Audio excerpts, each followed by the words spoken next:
All T तैयारी channel में आपका स्वागत है। आज मैं आपको सी टेट जुलाई 2019 में मैथ पेडागोजी में पूछे गए प्रश्नों को हल करवाने जा रहा हूं। 31 से लेकर 40 नंबर क्वेश्चन तक मैथ पेडागोजी के क्वेश्चन पूछे गए हैं, तो हम बारी बारी से इस प्रश्नों को सॉल्व करेंगे। तो 31 नंबर क्वेश्चन हम पढ़ने जा रहे हैं। गणित के संदर्भ में ग्रामीण क्षेत्रों से विद्यालय में आने वाले बच्चों के लिए निम्न में से कौन सा कथन सही है। ऑप्शन पढ़ेंगे हम। पहला ऑप्शन है, उन्हें गणित का कोई ज्ञान नहीं है। दूसरा है, उनकी गणित में संचारण निपुणता निकृष्ट है। तीसरा ऑप्शन है, उन्हें विधिवत गणित सीखने की कोई आवश्यकता नहीं है क्योंकि वह उनके काम नहीं आएगा। और चौथा ऑप्शन है, उनके पास मौखिक गणितीय परंपराओं और ज्ञान की प्रचुरता है। तो हम ऑप्शन में देखेंगे जो कौन सा ऑप्शन नेगेटिव सेंस में है। तो ऑप्शन पहला जो है वो नेगेटिव सेंस में है। क्यों? क्योंकि उसमें बताया जा रहा है उन्हें गणित का कोई ज्ञान नहीं है। भाई, हम गणित की कक्षा में पढ़ने आए हैं और वो बोलते हैं गणित का कोई ज्ञान नहीं है, तो ऐसा कोई है नहीं, इसलिए ये ऑप्शन गलत होगा। दूसरा है, उनकी गणित में संचारण निपुणता निकृष्ट है। यहाँ पे निकृष्ट के कारण ये ऑप्शन क्या हो जाएगा? गलत हो जाएगा। तीसरा ऑप्शन है, उन्हें विधिवत गणित सीखने की कोई आवश्यकता नहीं है। भाई, हम गणित पढ़ने आए हैं तो हम गणित सीखने की आवश्यकता तो है ही, क्यों नहीं आवश्यकता है? ये नहीं दिया गया, इसलिए ये ऑप्शन क्या हो जाएगा? गलत। तो ऑप्शन क्या बच गया? 4। तो इसलिए हमारा राइट आंसर क्या हो जाएगा? Option number 4। अगले क्वेश्चन की तरफ चलेंगे। 32 नंबर क्वेश्चन। निम्नलिखित कथनों को पढ़िए। ए में दिया हुआ है, अभिगृहित प्रस्ताव है जिन्हें मान लिया जाता है। बी है, अभिगृहित विशेष प्रमेय है। सी, अभिगृहित परिभाषाएं हैं। डी, अभिगृहित को सिद्ध करने पर वह प्रमेय बन जाता है। आप देखिएगा बी सी डी तीनों ऑप्शन जो है एक दूसरे के को रिलेटेड है, तो ये तीनों ऑप्शन क्या हो जाएगा? हमारा गलत हो जाएगा।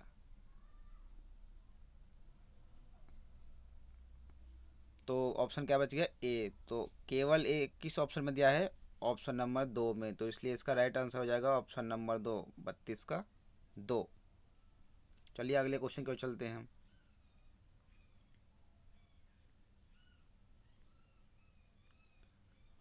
तैंतीस नंबर क्वेश्चन।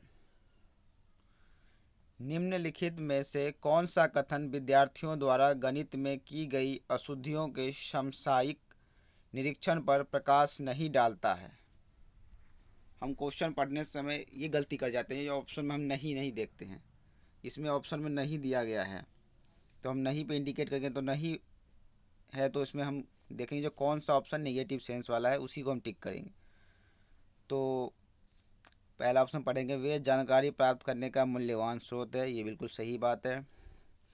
दूसरा है, वे अध्यापिका का उसकी कक्षाओं की आयोजना तैयार करने में मार्गदर्शन कर सकती हैं। ये भी सही बात है।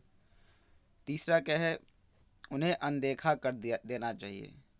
देखिए, अनदेखा कर देना क्या है? ये निगेटिव सेंस में हम देखते ही इसको टिक कर देंगे, तो हमारा 33 का क्या हो जाएगा? Option number 3 is right answer. चलिए हम अगले क्वेश्चन की ओर चलते हैं। 34 नंबर।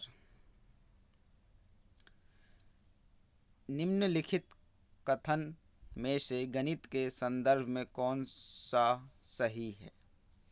हमको ऑप्शन पढ़ेंगे। ए में दिया गया है, गणित एक उपकरण है। ये बिल्कुल सही बात है। बी दिया गया है, गणित एक प्रकार की कला है। ये भी बिल्कुल सही है। सी जो है, गणित एक भाषा है। जी बिल्कुल। तो ए बी सी जब सही है तो किस ऑप्शन में ए बी सी दिया गया है? ऑप्शन नंबर 2 में, तो इसलिए हमारा राइट आंसर कौन सा हो जाएगा? 34 का 2।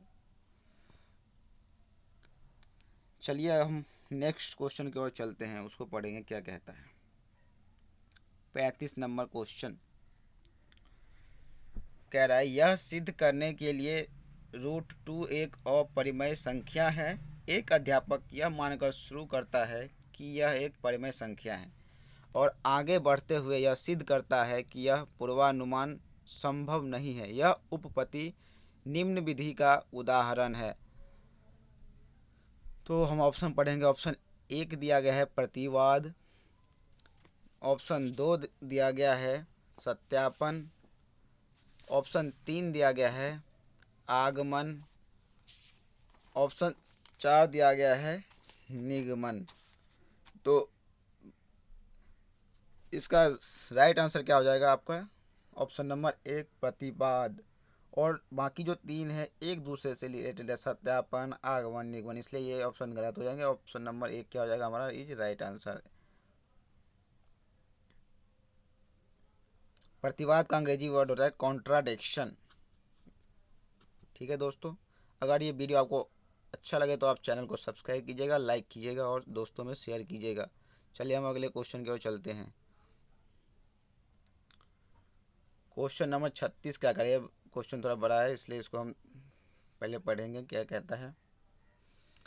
निम्नलिखित में से कौन सा कथन गणित अधिगम के वांछित मूल्यांकन अभ्यास पर प्रकाश डालता है?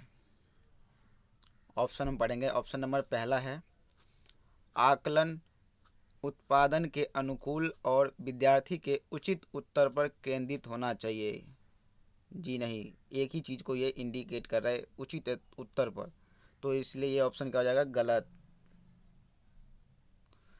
ऑप्शन 2 क्या कहता है वो हम पढ़ेंगे। विद्यार्थियों के अनुचित उत्तरों की अधिकांशतः उपेक्षा कर देनी चाहिए। देखिए इसमें उपेक्षा लगा दिया है। उपेक्षा वाले जब भी ऑप्शन आपको दिखे वो ऑप्शन आप देखते ही काट दीजिए, ये भी सही नहीं हो जाएगा। तीसरा ऑप्शन कह रहा है विद्यार्थियों का आकलन करने के लिए केवल कागज कलम वाला कार्य उपयुक्त है, क्योंकि उनमें सही उत्तर की आवश्यकता होती है। जब भी आपको ऑप्शन में केवल अगर लगा हुआ है तो वह ऑप्शन 100% गलत होता है, इसलिए हम इसको देखते ही क्या करेंगे? काट देंगे। तो हमारा अब हमें देखने की चौथा क्वेश्चन ऑप्शन पढ़ने की ज़रूरत नहीं है, क्योंकि जब 3 गलत हो गए तो चौथा ऑप्शन क्या हो जाएगा हमारा? राइट ऑप्शन हो जाएगा। इसलिए हमारा चौथा ऑप्शन क्या हो जाएगा? सही, 36 का 4। फिर भी हम पढ़ लेते हैं क्या कहता है। विद्यार्थियों का आकलन करने के लिए वार्तालाप करना और एक एक विचार विमर्श करना भी लाभदायक हो सकता है। विद्यार्थियों में अगर विचार विमर्श हो तो वह अति उत्तम बात होती है, जिससे विद्यार्थियों का एक दूसरे के बारे में पता चलता है, अपनी प्रॉब्लम सॉल्व करते हैं एक दूसरे को कहकर। तो ऑप्शन नंबर 4 इसका सही हो गया। चलिए हम अगले क्वेश्चन की ओर चलते हैं। 37 नंबर क्वेश्चन, गणित अधिगम के लिए निम्नलिखित में से कौन सा कथन सही है? अब ऑप्शन पढ़ेंगे। ऑप्शन 1 दिया गया गणित एक विशेष विषय है जो कि विशिष्ट कुछ लोगों के लिए ही है। जी नहीं, ये गणित सभी लोगों के लिए ज़रूरी है, ये सभी पढ़ सकते हैं, इसलिए क्या हो जाएगा? ऑप्शन गलत हो जाएगा हमारा। दूसरा है अनौपचारिक एल्गोरिथम औपचारिक गणित से निकृष्ट है। आपको मैंने पहले भी बताया निकृष्ट अगर ऑप्शन में दिखे तो वो ऑप्शन गलत होगा, देखते ही आप काट दीजिए उसको। तीसरा क्या कहता है? प्रत्येक व्यक्ति गणित सीख सकता है और उसमें सफल हो सकता है। जी हाँ, बिल्कुल सही बात है ये। ऑप्शन 4 क्या कहता है? लड़कियों पर गणित में अधिक ध्यान देने की आवश्यकता होती है क्योंकि वे उसमें कमज़ोर होती है। जी नहीं, प्रत्येक लड़कियां गणित में कमज़ोर नहीं होती है, इसलिए ये भी ऑप्शन हमारा क्या हो जाएगा? गलत। तो क्या ऑप्शन बच गया? Option number 3। तो 37 का क्या हो जाएगा? Option number 3 is right answer. चलिए हम अगले क्वेश्चन की ओर चलते हैं। 38 नंबर क्वेश्चन,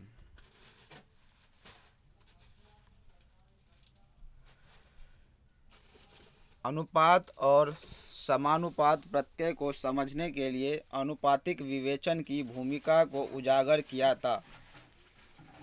अब यहाँ पे 4 ऑप्शन दिए हैं, हम पढ़ते हैं। पहला ऑप्शन किनका नाम दिया गया है? जीन पियाजे जी ने। दूसरा है लेव वाइगोत्स्की जी ने। तीसरा है वैन हील ने। और चौथा है जोल्टन डायनस ने। तो ये कथन जो है अनुपात और समानुपात प्रत्यय को समझने के लिए अनुपातिक विवेचन की भूमिका को उजागर किया था किसने? जीन पियाजे जी ने। तो 38 का क्या हो जाएगा? Option number 1 is right answer. चलिए हम अगले क्वेश्चन की ओर चलते हैं। अगर आपको ये वीडियो अच्छा लगे तो लाइक ज़रूर कीजिएगा। 39 नंबर क्वेश्चन है, एक विद्यार्थी बीजगणित की उन शाब्दिक समस्याओं को हल नहीं कर सकता है जिनमें स्थानांतरण सम्मिलित होता है, सर्वोत्तम उपचारात्मक योजना है। हम ऑप्शन पढ़ेंगे। पहला ऑप्शन है, छात्र को शाब्दिक समस्या का अर्थ आसान भाषा में समझाना। जी नहीं, आसान भाषा में समझाएंगे तो बच्चे नहीं समझ पाएंगे, इसलिए हमारा एक जो है वो गलत है ऑप्शन।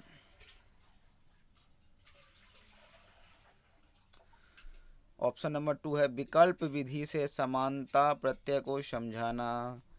जितने हम विधि से बताएंगे बच्चे को, वो अलग अलग विधि से, तो वो बच्चा आसानी से समझ जाएगा और एक ही क्वेश्चन को अलग अलग तरीक़ों से सॉल्व कर सकता है। इसलिए ये ऑप्शन क्या हो जाएगा हमारा राइट।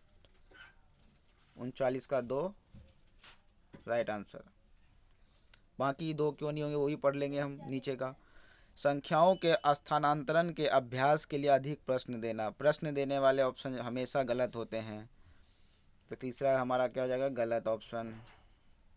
चौथा ऑप्शन क्या कर रहा है, अन्य भाषाओं की शाब्दिक समस्याओं के अभ्यास के लिए अधिक प्रश्न दे। इसमें भी प्रश्न देने वाली बात कही गई, इसलिए ये ऑप्शन क्या हो जाएगा गलत।